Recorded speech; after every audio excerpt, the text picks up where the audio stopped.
بسم الله الرحمن الرحیم. سلامونه، هیله ده چې ښه اوسئ، صحتمند اوسئ، د روغتیا او سلامتیا په هیله مو. لکه څنګه چې تاسو جریان کې هستئ، دا خوراکۍ ناصره نومیږي. لنډه کې زه وایم ناصرې پلار ناروغ و، 3 کاله هغه په بستر پروت و. د هغې په جریان کې ناصره خوراکۍ قرضداره شوې وه. په هغه قرضدارۍ کې د دوی یو پټی بیا ګرو شوی و.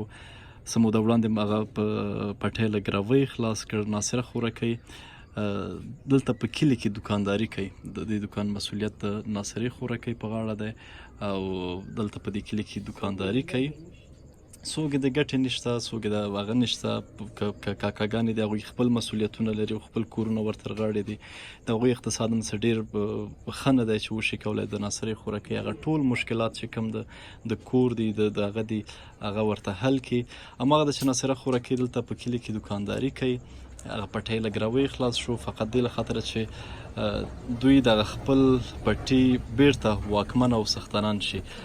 ناصره خوراکۍ ته موږ ویلی به چې باید د مکتب ته لاړ شي، درس وایي. خوراکۍ اوس درس ته ځئ که نه ځئ؟ مدرسې له ځو، مکتب نه دی شروع. مکتب نه دی شروع او پلان خو دی د خیره چې مکتب ته لاړه شي که نه؟ او نو نیمه ورځ به د خیره ځي خپل مکتب ته، نیمه ورځ به خپله دوکانداري کوي. ابۍ ته مخ پټ کړه، صحیح دی؟ بیا 2-3 خبرې تا سره هم کوم. نو دلته را سره د ناصرې خوراکۍ نیا هم ده. یو ورور وغوښتل چې د ناصرې خوراکۍ سره کومک وکړي. هغه کومک هم ورته راوړی، هغه به هم ورته سپارو. نور خو څه ویل نه لري ناصرې خوراکۍ؟ خوشحاله یې چې پټی د له ګروۍ خلاص شوی؟ مورکۍ ته څنګه یې؟ ښه یم مور دې صحت دې ښه دی؟ الله دې سر له خیر که الله دې تاسو سره هم ښه وکړو چې موږ سره کومک کوي. الله دې ودان لري. امین که. الله دې وله نور عمر که چې زما یتیمانو صغیرانو سره کومک. امین که. دغه جنایګه کوي، ښې خبرې کوي. نوم دې څه دی؟ وایي ناظره ته ناظرې څنګه یې؟ وایي ښه یم دا به ښه یې؟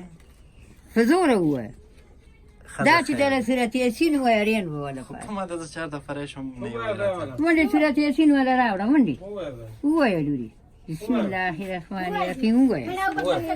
او چپ شي او وایي ياسين والقرآن الحكيم إنك لمن المرسلين على صراط مستقيم تنزيل العزيز الرحيم لتنزل قوما ما أنزل آباءهم فهم قتل لقد تكل القول على أكثرهم فهم لا يؤمنون إنا جعلنا في أعناقهم أغلالا بها إلى الأذقان فهم مقمحون وجعلنا من بين أيديهم سدا ومن خلفهم سدا فأغشيناهم فهم لا يبصرون وسواء عليهم أنذرتهم لم تنذرهم لكن إنما تنذرهم وأنت ما ذكرى يا رحمن بغض بشر نافية وجه كريم إنا نحن نحيي الموتى ونكتب ما قدموا وآثارهم وكل شيء أحصيناه في إمام مبين واضرب لهم مثلا أصحاب القرية إذ جاءها المرسلون إذ أرسلنا إليهم 2 فكذبوهم فعززنا بثالث فقالوا إنا إليكم مرسلون قالوا أنتم إلا بشر مثلهم ما أنزل الرحمن من شيء إن أنتم إلا تكذبون قالوا ربنا يعلم إنا إليكم مرسلون وما علينا إلا البلاغ المبين قال إن نتطير بكم لئن لم تنتهوا لنرجمنكم ولا يمسنكم منا عذاب أليم قال تاركوا ما إن كنتم بل أنتم قوم مسرفون وجاء من أقصى المدينة رجلا يظهر قال يا قوم اتبعوا المرسلين نتبعوا ما لا بس جزاک الله نام وخته. ابۍ ته څنګه یې؟ ښه یم زوی زمونږ هم دغسې مشکلات دي.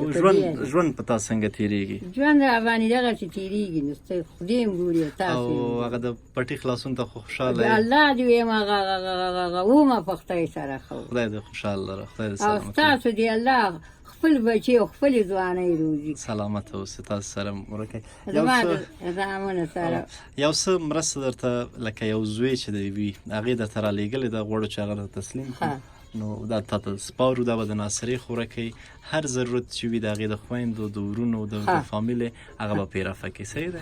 الله دې در سره ښه وکړه. 1000 2000 3000 4000 5000 6000 7000 8000 الله دې در سره ښه وکړه. خدای هم ودان لري.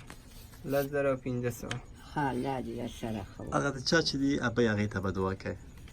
هغې سره دې خدای ښه وکړه چې تاسو له یې درکئ او زما بچو له یې راوړئ. زه خوشحاله خدای مو ودان لره، خدایم سلامت خدای مو آباد لره. تاسې سره بس ځو الله دې ابۍ ډېر ښه در سره وکړي. خدای دې درنه لره او باعزته اوسې. الله بس هم ځو د ابۍ. مخ او د سټه رڼا کړه، الله هم د دشمن د تاسو څپېړې سره وساتي. تاسو سره خدای په امان ابۍ، خدای په امان.